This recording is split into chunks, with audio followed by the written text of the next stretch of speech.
All right, hello everyone. Welcome. Today, I want to talk briefly about the reduction of carbonyls to alcohols.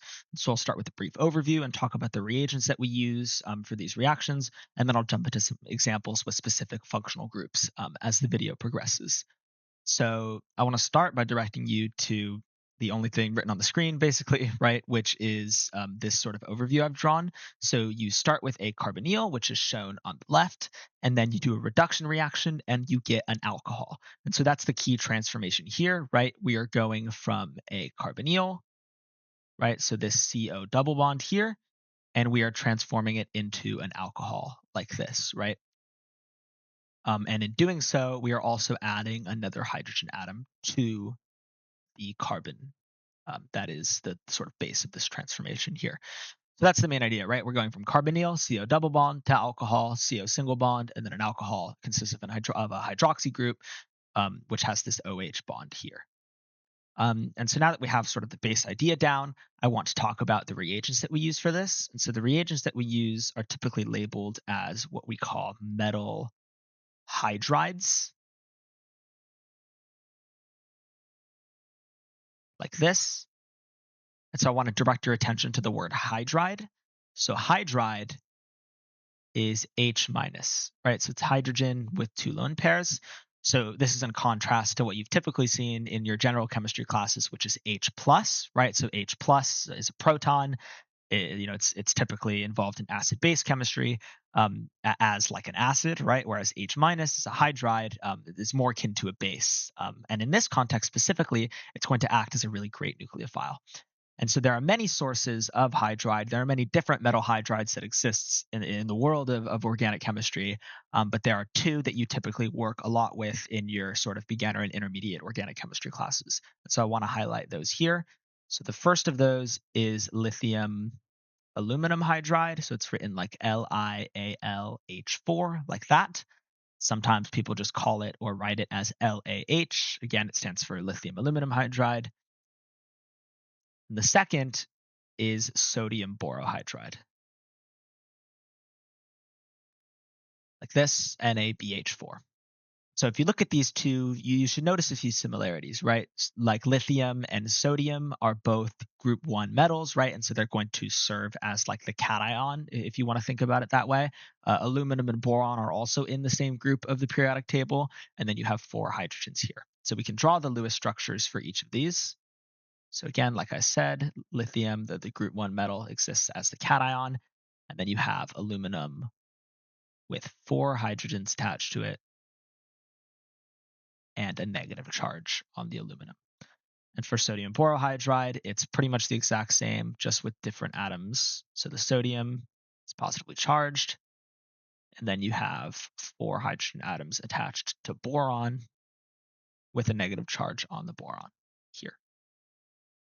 Right. And so they look very similar, and mechanistically they react very similarly. There are differences between the two.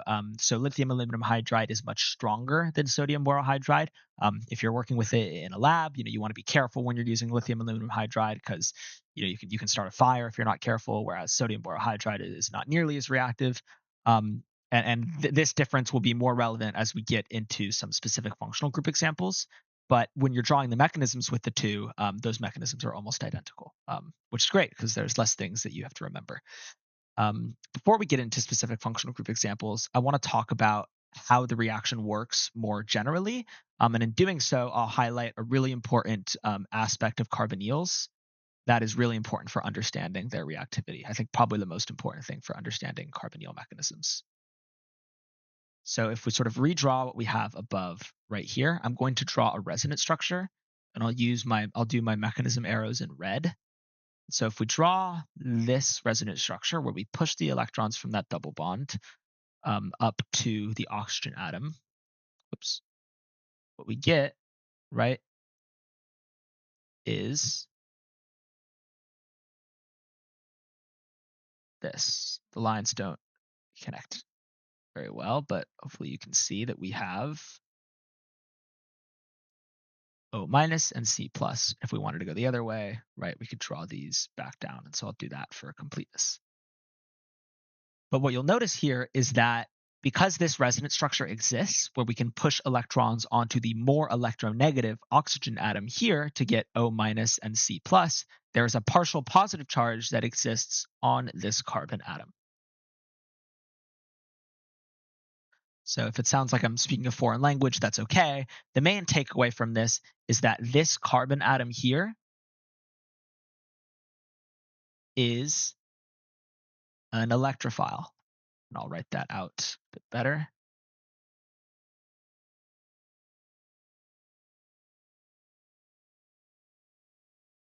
And that's sort of the fundamental basis for a lot of carbonyl chemistry that we do, right? Is that this carbon atom that I've highlighted is pretty electrophilic due to the electron withdrawing effect of being bonded to this more electronegative oxygen atom. This allows nucleophiles, right? So, that's what we're dealing with here. We have metal hydrides, we have H minus. It allows nucleophiles to attack that carbon atom, and then the electrons from that bond can sort of kick up. And so in order to show that in more detail, I'll go on to the first functional group example. So move over to this tab here and talk about aldehydes and ketones. And so we'll start with aldehydes. So if you take an aldehyde like this, and we'll use sodium borohydride for the first example. So we have Na plus. This is a spectator ion, and it's not super involved in the reaction, at least not at this level. We don't need to consider it very much. So I'll just draw it there, but I'm not going to draw any arrows from it. And then I'll draw one boron-hydrogen bond. And then for the other three, I'll just sort of write it like this. You can draw all four bonds between boron and hydrogen if you would like, right? If I go back, that's how I've drawn it on this page. But you don't have to because we only care about one of them for the purposes of the mechanism. Okay, and so we can start the mechanism by drawing an arrow from this bond between boron and hydrogen to the carbonyl here. And then we can kick up to this oxygen atom like this. And so you'll notice that the arrow begins between the bond between boron and hydrogen. In organic chemistry, our arrows always originate from the source of electrons. And because the hydrogen doesn't fully dissociate, it doesn't fully leave the boron, we have to draw the arrow from the bond between boron and hydrogen. That's why I show one of the bonds rather than just writing like BH4. You have to draw the arrow from that bond. And then if we draw the product of this reaction, we have O minus up here now, right? Because there are now, if we draw the lone pairs, there were 2, and now there are 3 lone pairs. So it has O minus. This hydrogen is still here because it's an aldehyde. And then now, and I'll draw it using sort of a different color here, we have this new hydrogen atom like this. And that was added from the sodium borohydride. So I want to highlight briefly a common mistake that a lot of people make when they're first learning these reactions. We know that we're going from, a carbonyl to an alcohol, right? So we know that we're going from CO double bond to CO single bond, and we're adding a hydrogen atom to the oxygen atom to form that OH, right? Like this. A lot of people think that this H comes from the metal hydride, right? However, that's not the case. The H from the metal hydride actually ends up here in this sort of weird color that I've picked. It ends up there, and then the hydrogen atom that will end up on the oxygen atom comes from somewhere else. So I'll talk about that now. That hydrogen atom comes in from what we call a workup. So what that means is we have this, negatively charged oxygen atom here, this alkoxide anion. That's a pretty strong base. And so if we react it with an acid, so like hydronium, like this, so this is just OH2 plus. You could use another acid. This is just the one I've picked.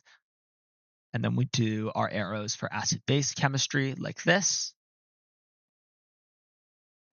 We get to the product, which is this alcohol like this. So that's where this hydrogen comes from. It comes from an acid-base reaction.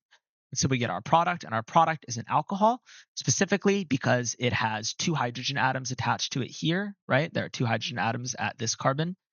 It is called a primary alcohol. Oops. Another way to think of it is there's only one heteroatom bond. It's this carbon here. And so or technically you wouldn't call that a heteroatom, one non-hydrogen atom bond. And so we call it a primary alcohol. Okay. We can also do this reaction with ketones. And with ketones, the reaction proceeds in pretty much the exact same way. So I won't redraw the mechanism in the case of the ketone. But what you'll get is instead of a primary alcohol, you will get a secondary alcohol.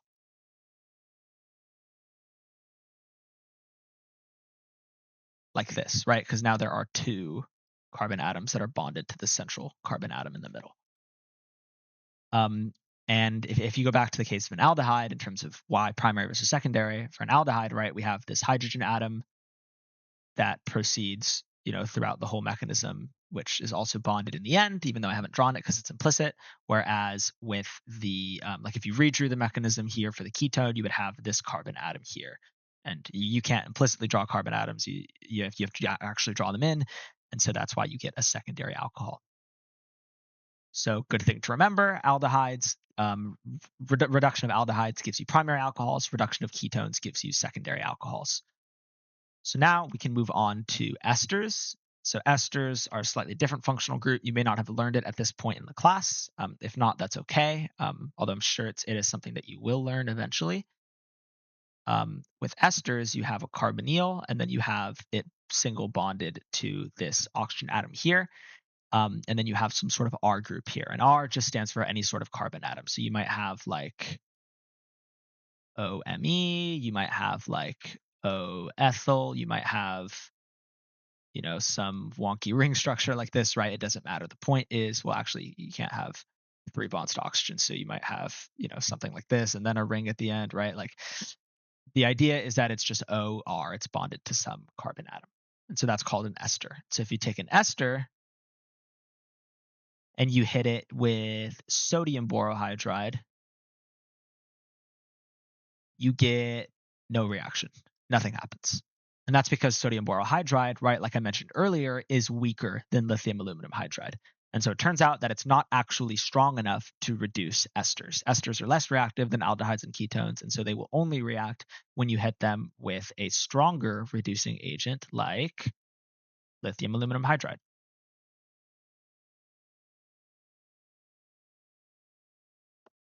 And so when you do that, you end up with a primary alcohol.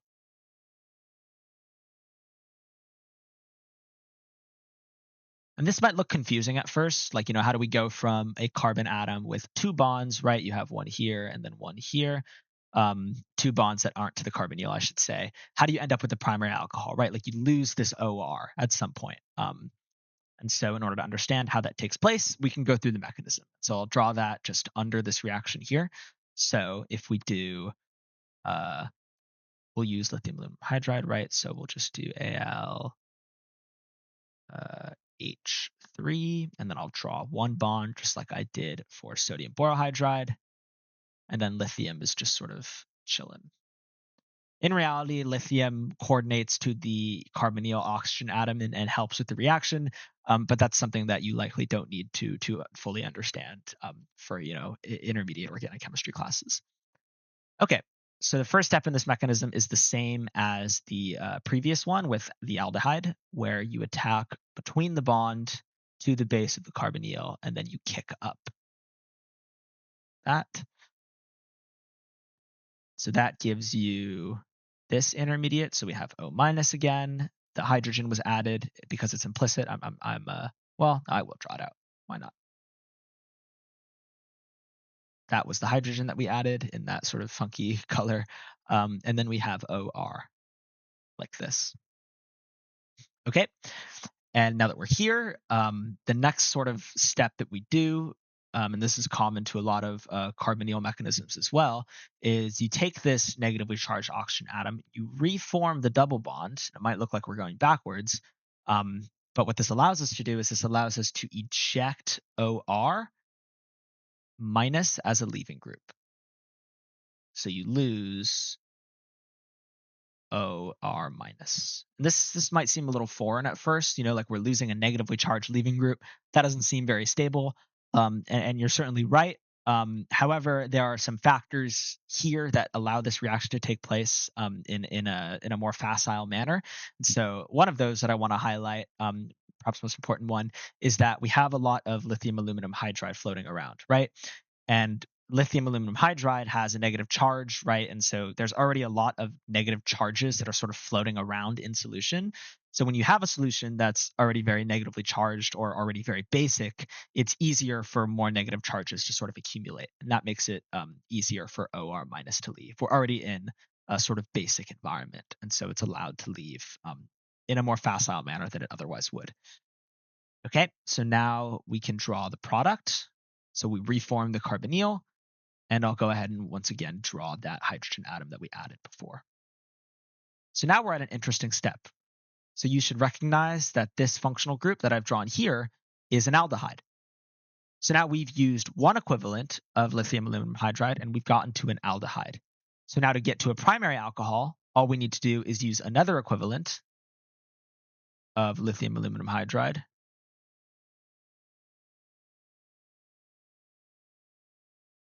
So we add in again like this.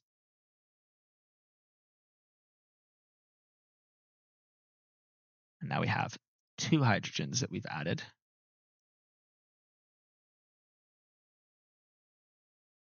And then once again, the last step is for this to just pick up a proton through some classic acid-base chemistry. All the positive charge there. Oops.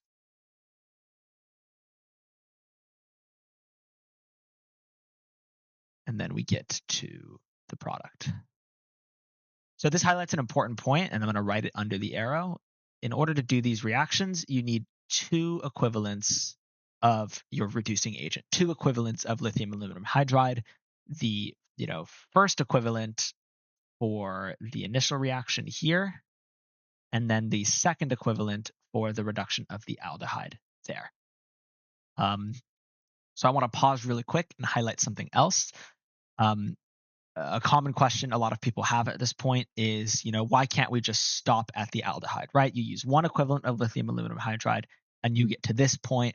Why do you then have to use another equivalent to continue on to the primary alcohol? Why can't you stop at the aldehyde? And so the answer to this lies in something that we already know, right?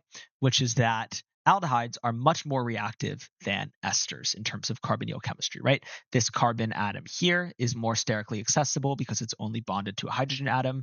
And because that hydrogen atom is there, it's more electrophilic.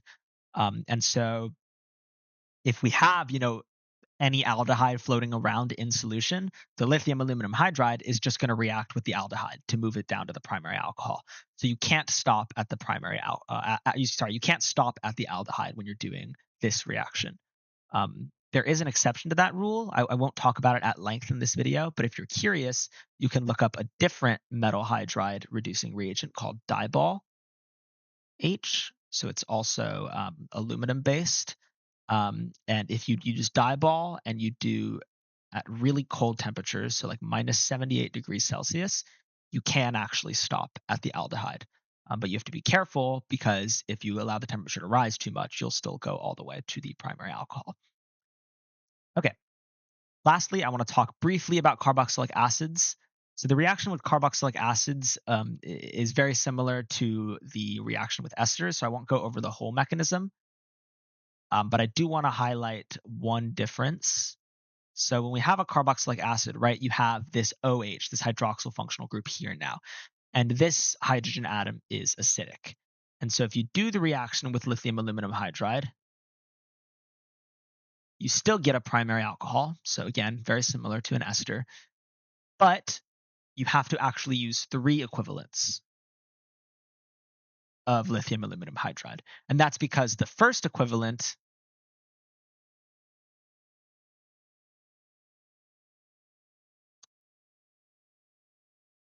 is going to just do a deprotonation. You can't add in here yet because acid-base reactions are much more facile and they're going to take place before any sort of nucleophilic attack. And so this is the first reaction that takes place. So you do this reaction, you form hydrogen gas as a byproduct, and then you are left with this intermediate. Oops, like this. I'll draw a few more of the steps